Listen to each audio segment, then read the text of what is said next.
Hello and welcome to Comic Island. My name is Arden, and this is the top 10 worst things about Future's End. So, this isn't a video that I had really come up with beforehand or would have done on my own merits. It's a Patreon request by our patron member Jeremy Renfro. Shout out to him for doing this. And while it's not something I would have thought of doing beforehand, because I don't really have any specific beef with Future's End, I did leap at the opportunity to do it because, oh boy, do I have some feelings about this one. So it's going to be a lot of fun. We'll get right to it in just a moment. There's two things I want to talk about first. Number one, life is subjective. If you like Future's End, that's okay. I'm not sure why you clicked on this video because we're going to disagree on a lot in that regard. Number two, there's obviously going to be some spoilers, not a lot, and honestly, this story is so bad that I really don't think you're missing much if you happen to be watching this and you haven't read Future's End. You're not missing anything, and I just give away little details and the ending, but who cares about that? So without further ado, let's get started. Sit back and enjoy the very worst things about Future's End. Yes. This is take 2 of this, by the way, but, you know, the first one got screwed up. I do need it. Number 10. Future's End, number 0. Our list begins with the very first issue of this event. The issue, released on Free Comic Book Day way back in 2014, was, in short, the worst Free Comic Book Day comic I have ever read. I am not kidding or exaggerating in the slightest. This is the absolute worst. Ostensibly setting things up and supposedly getting us pumped up for what was supposed to be a big fun event in the early, naive days of the New 52, Future's End number 0 is instead a gross, ugly comic that at the time it came out instantly turned me off of this entire event. Coming back to this story for this video, I knew I wasn't going to have a good time with this story. And of course, starting things off with this stupid comic brought all those horrible memories right back to the front. Future's End number 0 begins in the future of Batman Beyond. So the future of that future, which is already in the future. This is only the beginning and it's already confusing as hell. Anyhow, we see a nightmare future where all the DC heroes have been turned into techno-organic abominations, serving the series' main villain, Brother Eye. And it sucks. Do you want to see your favorite heroes dying and turning into cyborg abominations, mindless killing husks of their former selves, hunting their former friends down? Don't answer yes to that, you psychopaths. That's terrible, and look how awful this comic is. It's depressing as hell and trying so desperately hard to be dark, gritty, and cool, and failing terribly by making that very effort. Anyways, Terry is one of the last survivors of this nightmare and manages to escape back in time, and the whole plot is basically that. Batman Beyond from the future, traveling back in time to New 52's near future, 5 years from the main universe's then present day, but not the present day of the comics at the time, nor the current future of DC's world, and trying to stop this nightmare from coming to pass. Does that sound like a confusing, giant pile of gibberish? It should. This unnecessarily complicated premise coalesces into Future's End number 0, a grotesque horror that could have worked as a big, shocking prologue to draw the reader in, and instead sent me running as far away from this damn thing as I could the first time I read it. Ethan Van Sciver, a perfectly fine artist who is doing his best here, is given terrible material to draw, and his art is just so gross in this comic because of it. All of our beloved heroes are twisted and enslaved. Everything sucks, nothing works, and it's just so ugly. Ugly in what the art is depicting, ugly in the action and what they are doing with these characters. It's ugly in its design, function, and form.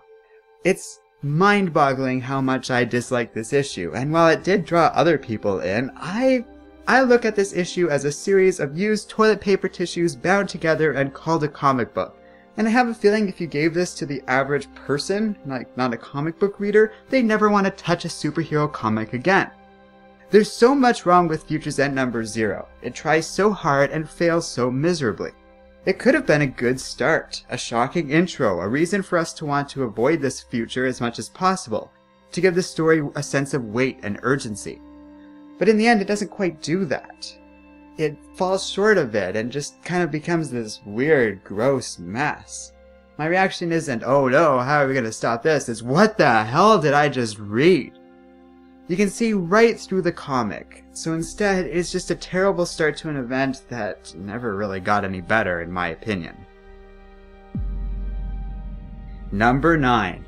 It's so damn long.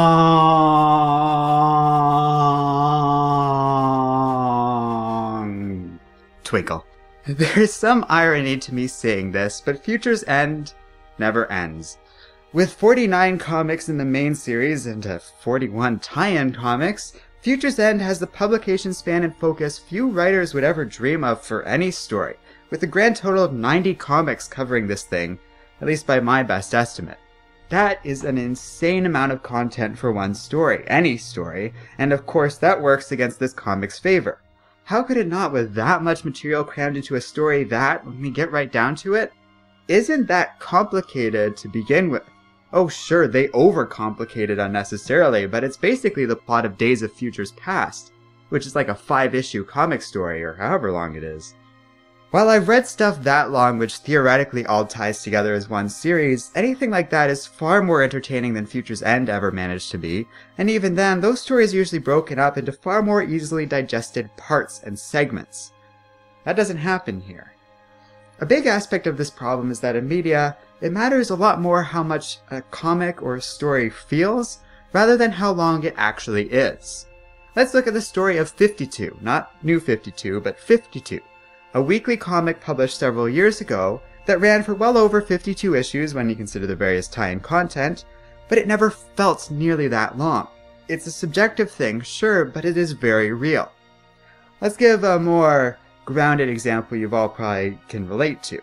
When I watch The Dark Knight, time will fly by like it's nothing. That movie's almost 3 hours long, but it doesn't matter how long it actually is, because it's so entertaining and fun, I don't notice or care about the length. That 3 hours evaporates every single time I watch that movie. The story sucks you in and you lose track of the time in the best way possible. That's kind of what movies and media and books and everything is supposed to be. On the other hand, sit me in front of Michael Bay's Pearl Harbor and time suddenly stops. Every painstaking moment feels like it goes on forever. The space-time continuum collapses, and suddenly, a movie that's allegedly 3 hours long is actually longer than the entire duration of the Second World War, because when it comes to pacing, Michael Bay is basically the filmmaker equivalent of a goddamn heart attack. What were we talking about? Oh yes, Future's End is pretty much the Pearl Harbor of comics. Now don't get me wrong, there are a couple of fun issues, especially in the tie-ins, but overall it's just one big stinky mess. And it drags out forever because of it. While we'll talk further about why that is shortly, a big part of the problem is that the comics are so boring and so mediocre that the insane length of this series is felt throughout the entire damn thing, as early as within the first few issues if you ask me. There's nothing wrong with having a big story like this that goes on for a while. It's when the comic goes bad that suddenly the horrible length of the comic becomes a major problem and setback, especially in a giant story like this. The bad and the boring drag on forever to the point that it becomes almost offensive. Future's End would have been a lot less annoying if it was just a standard set of tie-ins with a shorter miniseries core story that only lasted a handful of issues at most. Hell, I probably would have even liked it, or would at least have tolerated it more if they had gone that route. Being mindful that more issues also means more comics are being sold, and die-hard fans will always feel obligated to buy all these issues, I strongly suspect this story was dragged out far, far longer than what the natural runtime would have been for it, just in an effort to make more money. Keep in mind that this sort of behavior was right up DC's alley at this point in time in the New 52, and oh boy, did Future's End suffer because of those decisions. Number 8. Time travel sucks. Sometimes. Hey, do you know what I love but have never really talked about on this channel before? Doctor Who. And while we're certainly not going to get into that here, it's a fun series I've really been digging for quite a few years now. I also enjoy shows such as Futurama and movies like the Back to the Future trilogy. My point being that time travel isn't inherently bad, it just needs to be used carefully. It works in shows like Doctor Who and Futurama by making it a core feature of both series, and by not taking it all that seriously. It works in a lot of other sci-fi shows because they lend themselves well to the material, and with good writers can make for lovely storytelling. You can have fun with the premise like they did in all the Back to the Future movies, or make a more serious point with it, which was done as far back as the writing of H.G. Wells. There's nothing wrong with time travel in and of itself, until there is. I am reminded of a show called Rick and Morty. Some of you are no doubt fans of this show, and if you're not, you should change that. If you haven't seen it before, I do recommend it, but for those who have seen it, you might have noticed there aren't any real episodes featuring time travel. Oh, they flirted with time stuff, that's for sure, but it's very unlikely you'll ever see Rick and Morty travel through time because the series co-creator Justin Roiland kind of hates time travel as a premise. In short, from what I understand, he finds the idea kind of dumb, and the stories that use time travel kind of dumb because of it. Now obviously Roiland still has a lot of love for stories with time travel in them. You don't base your main characters on Doc Brown and Marty McFly for no reason. But I do think on some level, Roiland is really onto something when it comes to time travel.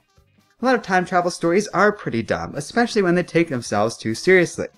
Now most stories get away with that by not taking themselves too seriously, or just by glossing over dumb rules about causation and all that nonsense, and instead just focusing on stuff like character work, storytelling, interesting sci-fi concepts, or just putting on fun costumes and making jokes about history. Any of that is fine and has worked many times before. There's a huge problem with how Future's End treats time travel though. It wants to be taken seriously. Believe me, Future's End wants nothing more than for you to take it seriously. But at its core, they're basing this story on time travel, and it's kind of deeply flawed because of it. Much like Age of Ultron, which we'll generously say is similar to Future's End, both stories suffer from similar problems because of it. Time travel is kind of a cheap narrative gimmick if you're just going to use it for stories like these two do. Much like Age of Ultron, Future's End takes advantage of the time travel premise as a convenient tool for the writers to do whatever they want, basically, without having to worry about consequences or being locked into doing something in the future. Therefore, there's nothing that matters in this story. Everything in Future's End basically boils down to nothing. Nobody will remember this ever happened because the events haven't happened to them yet, and here's a big hint. They won't ever. You can easily skip Future's End and not miss a single damn thing in the New 52. As a story and event in New 52, that makes Future's End practically irrelevant, and especially irrelevant in the days of Rebirth. I will give Future's End some credit. I actually do like one element of the story's ending. Sort of. See, we find out at the end that after all the attempts to stop Brother Eye in the past, that basically they can't actually defeat him with time travel. So instead, Tim Drake, who basically takes Terry McGinnis's place after he sacrifices himself, that part's actually pretty good too, he becomes Batman in the far, far future and leads a resistance against Brother Eye. That was a neat twist and a change from the typical time travel formula, completely distinct from how Age of Ultron ended, and I give this story a lot of credit for that. But can you not see the problem with that? Do you not see how irrelevant that makes all of Future's End? They literally don't solve the problem, and it's just kind of left into this theoretical future. Fans tell me all the time, to this day, that they still somehow think the various futures presented in Future's End and the various tie-ins are the ingrained future of the DC Comics in the present. Ha! That is adorable, guys. I have never heard a loftier or more naive notion in the comic book community in some time. Do you think DC cares about what happened in Future's End? Do you think that future matters or is some sort of firm direction that the story and continuity has to take? Hell no. That didn't matter immediately at the end of Future's End, and it certainly doesn't matter in Rebirth now. The very premise of the story guarantees they can easily hand-wave away everything in Future's End anyways. They said that before this story was even released. Dan Didio said these are just potential futures. So it is the epitome of pointlessness. By design, nothing matters in Future's End. The time travel prevents this story from having meaning because it essentially undoes itself. Now that would be okay if we were to have a story that was just for fun. Like take The Punisher Kills the Marvel Universe, for example, or Marvel Zombies. You can also show some weird alternate reality or future. House of M comes to mind. Or look at something like Kingdom Come, which is awesome and has no bearing on the main continuity, but that's fine because it stands perfectly alone on itself. Does this look like it stands alone? Does this look fun to you? Are we having fun yet? Number 7.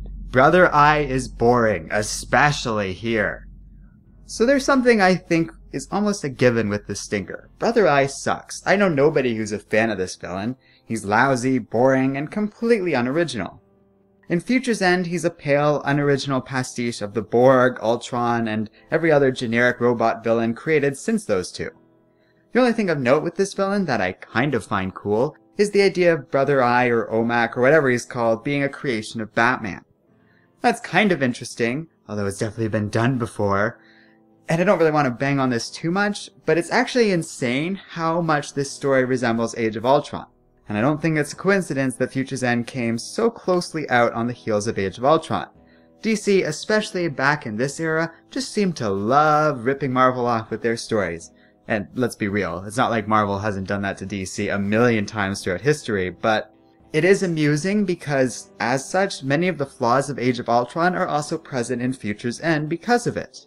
The biggest example is that Ultron, and by similarity and association, Brother Eye, are both potentially interesting villains that only work when handled properly.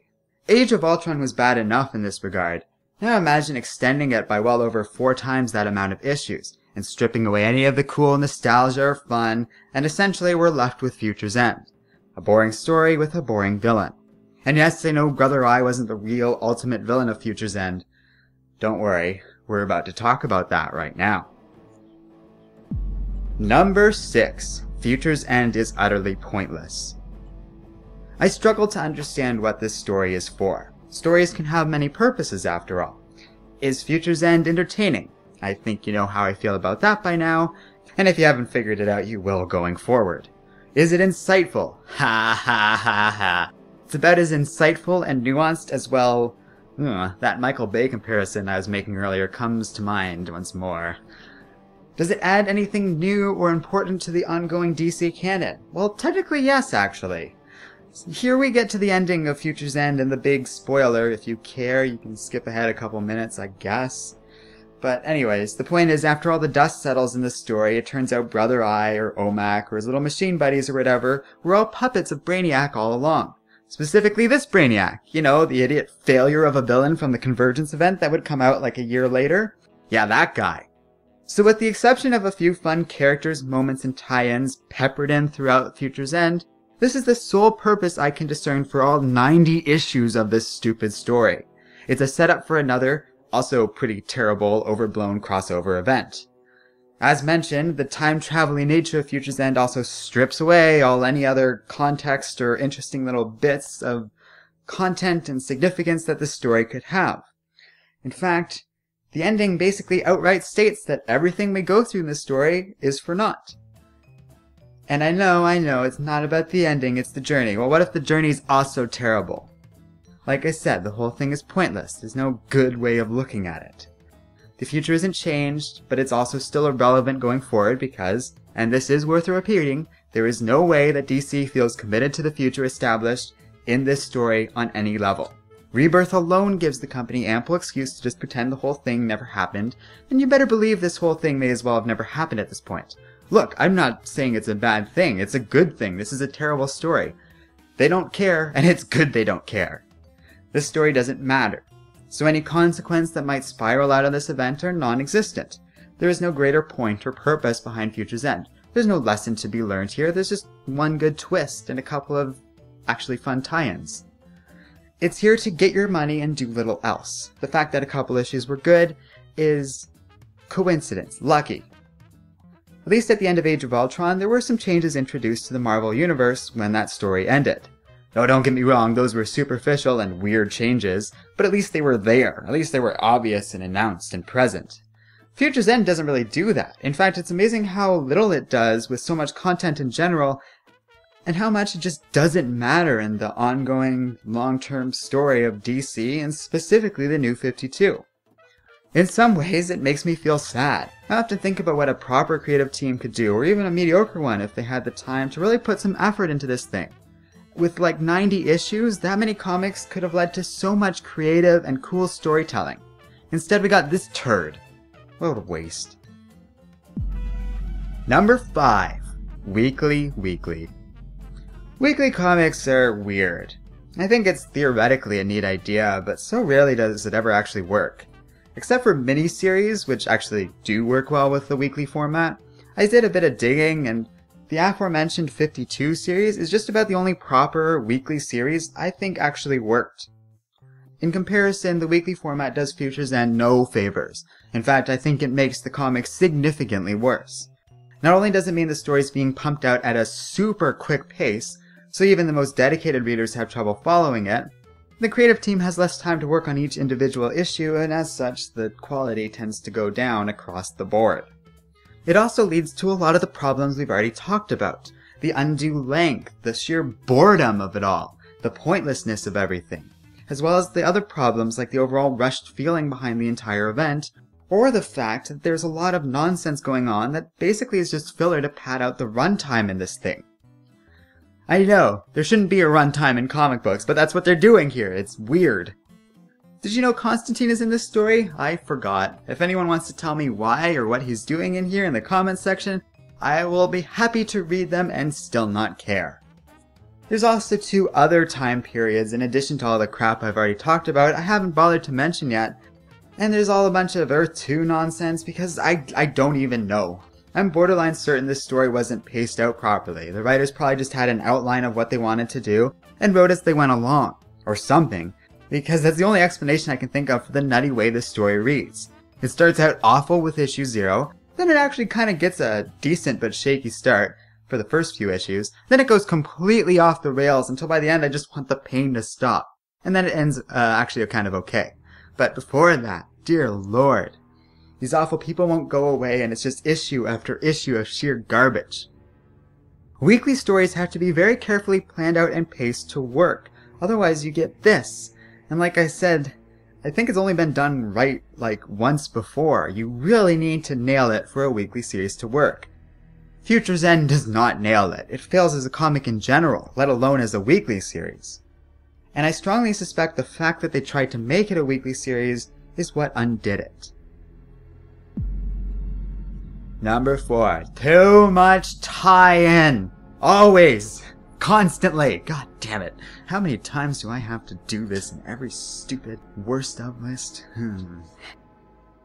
So speaking of too much terrible material, let's talk about the tie-ins. You might not be surprised to hear that there are too many tie-ins to this thing, though I was a little surprised considering how each tie-in is only 1 issue long. It's possible because every stupid series running at DC at the time, no matter how tangentially involved, had a tie-in with this story. Already that brews a disaster since it makes a story big and sprawling beyond hope or organization.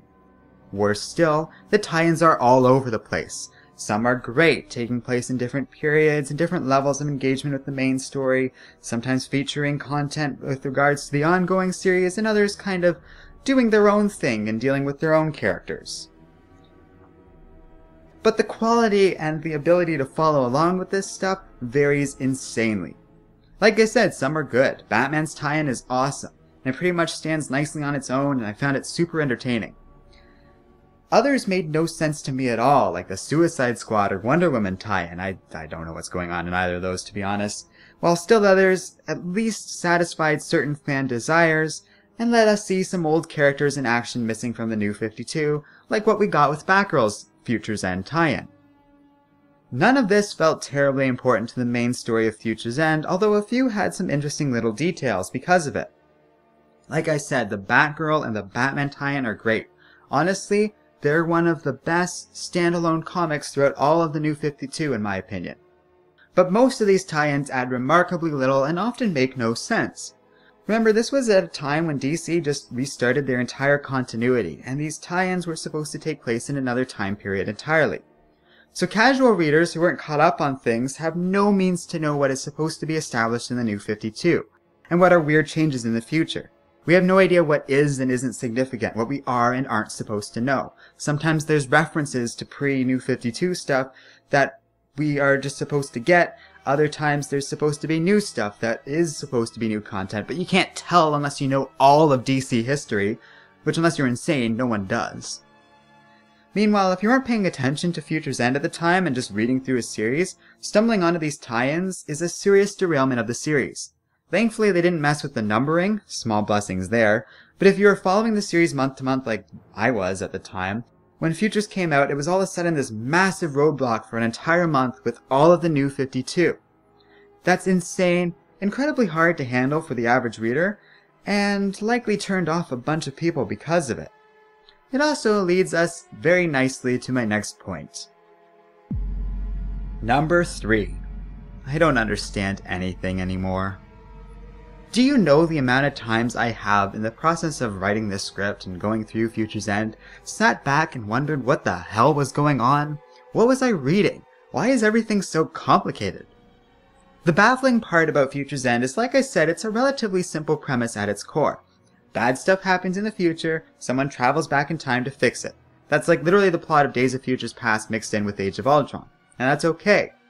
What isn't okay is how the writers and DC in general just ballooned the idea into the most complicated execution I have ever seen of a very old trope. This sort of story typically has 2 time periods, the bad future and the present. That's very easy to follow and has worked many times before for good reason. You can think of a ton of examples, including like the film version of Days of Futures Past, a dozen episodes of various sci-fi television series, and in all sorts of comics and stories before and since then. But no. Future's End instead decides to have about 7 different time periods. There's present day New 52, which actually it matters the least for some reason out of all of these. Then we have the bad future ruled by Brother Eye, the regular future where Batman Beyond takes place, the 5 years in the future where Future's End takes place, the 5 years in the future from New 52 time, during which Future's End takes place, another future shown at the end of this story, which might just be the same bad futures before, I couldn't actually tell. Then we also go 5 years in the future of Future's End for some reason, so 10 years from present day, and then at the end of the story we go to the near future of New 52, I guess like a month or 2 from the present time of that period.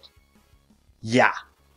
Oh, and there's also technically an 8th time period, arguably, depending on how you look at the whole Earth 2 situation and whether or not that's a different timeline. This is insane. And it factors into the main story. I'm not really talking about the tie-ins here, although those are related to that problem.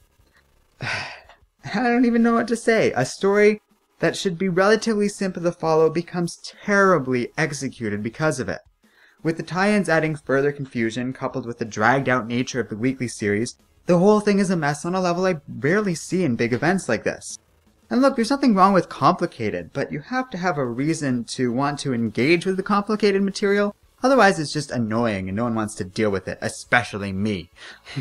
The inability to tell a straightforward story almost amuses me, but more than anything, it just makes me feel tired. I'm sure, positive, I could sit down and figure out all the stupid little details and plot beats, but why bother? Why should anyone care? This isn't knowledge that might be useful later, like real-world science or history, and it certainly isn't fun or rewarding figuring all this nonsense out, like a complicated story such as Multiversity might be. So who is Future's End for? Fans of action will be disappointed by the repetitive, endless nature of Brother Eye and just how the action's plotted out and executed in general, as our heroes basically just go from one stupid plot point to the next, one cameo to the next, one, oh look at this cool alternate future bit to the next. It's so dry. And we also get a bunch of overly complicated drama and little soap opera moments that I didn't really get the point of or even the full story behind. We haven't even touched on, and we're not going to, deal with Green Arrow faking his death and working with Earth 2 Red Arrow to do something on Earth 2. Earth 2's relevance to this story is completely unclear to me as well. I think it has something to do with Brother Eye becoming evil because he accepted a signal from Earth 2 when Earth 2 was destroyed by Apocalypse and Darkseid and all of that crap. Maybe, but I don't know. Oh, and Grifter's out there. He's important, I think. I don't genuinely know what he's doing in this story. Oh, and Brainiac is involved, like I said, somehow, at the end. It doesn't matter. The whole thing is a mess. It's a hot, stinky, stupid mess. Making sense of it is a fool's errand, and I am rapidly running out of patience and foolishness for it. Number 2. An incredible cast flushed down the drain. You know who I love? Terry McGinnis. Batman Beyond is awesome. Tim Drake is awesome. Constantine is a great DC character, one of the best if you ask me. Lois Lane, Firestorm, Frankenstein, Grifter, Mr. Terrific, they all have roles in this story too. They're all awesome characters. And Future's End just takes a great cast with a lot of cool offbeat characters and throws them in the garbage. I just don't understand it. But the improperly written and paced story means that a lot of the characters have full arcs that don't do anything. Lois Lane feels like she exists solely in the story to move the plot along from point A to point B, to find out important little details and information for the reader. She doesn't grow or learn anything or change, she just exists. In fact, so much of this story opts for exposition and pointless dialogue over meaningful character development, I just don't get why they bothered to use any of these characters at all. A central tenet of writing is you should always use characters that fit the story in question. You want Batman in the story? Great, but you need to have a reason to use him. If his role could be filled by anyone, then there's no need for Batman, and you shouldn't use Batman. Future's End doesn't really use Batman, but it absolutely blunders this thing time and time again.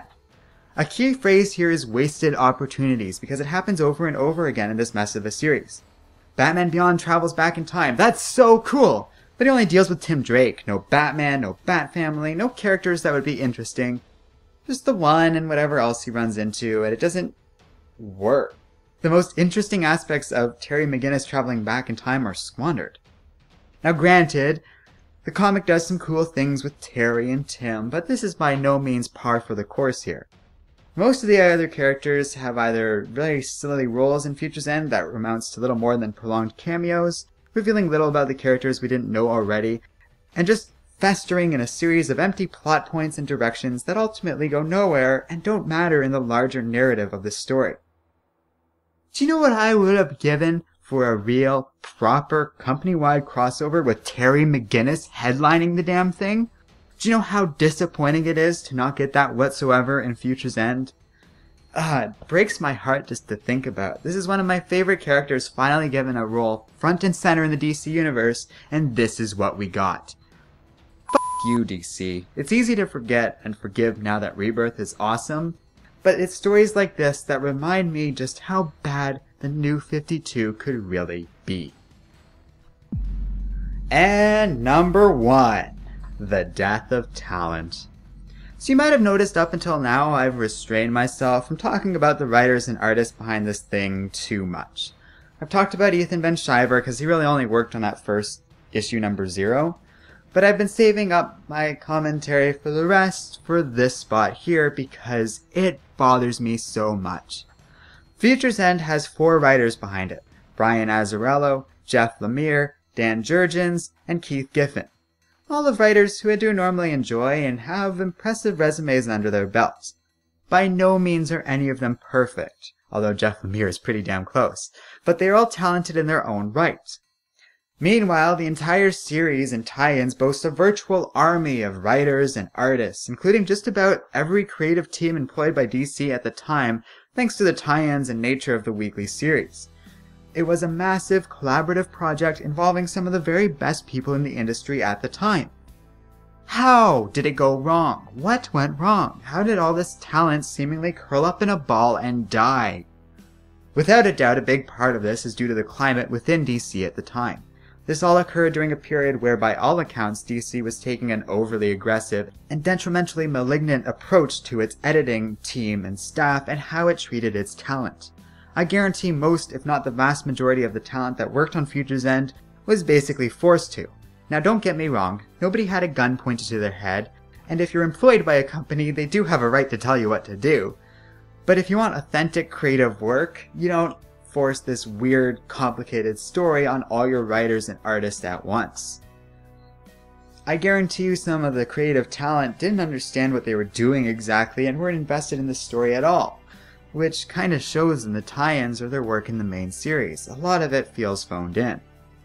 You can tell on almost every page and panel that there isn't a lot of spark or energy behind a lot of this series. Not all of it. Like I said, love the Batman tie-in, love the Batgirl tie-in, love a handful of moments in the main series. I'm sure there's some good tie-ins I'm forgetting about, but who cares? And like I said, there are cool and smart moments peppered throughout Future's End, especially at the beginning and the end of the story. I don't want to write the whole thing off. But these points are small beans that don't discount the much larger problems. The writers clearly didn't have enough story to fit into a weekly series, and their attempts to hide it are transparent at best and non-existent at worst. This is why I think the beginning and end are so strong and the middle is so weak, because there's just too much middle. It shouldn't exist there.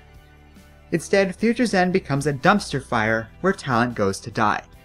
Good people churned out mediocre work because, I don't know, the story is flawed and the publication strategy was not thought through properly, and the whole design of this content was ill-conceived. The blame for this almost definitely stems at the hands of the editorial team, and one individual in particular, as always, but regardless of who is truly responsible, the effect is the same. Talent was snuffed out in this comic on a level you don't often see. Stamped into the ground so thoroughly, it's easy to forget that Azzarello, Lemire, and the others are actually really good at their jobs, and normally can do this sort of stuff in their sleep. Something went horribly wrong within Future's End. And while I think we can kind of glean some of what went wrong, through this top 10, I don't think we'll ever know exactly what happened here. Azzarello, I think, is a particularly interesting aspect of this. Look, I've said it before, I'll say it right here now. I love his take on Wonder Woman during the New 52.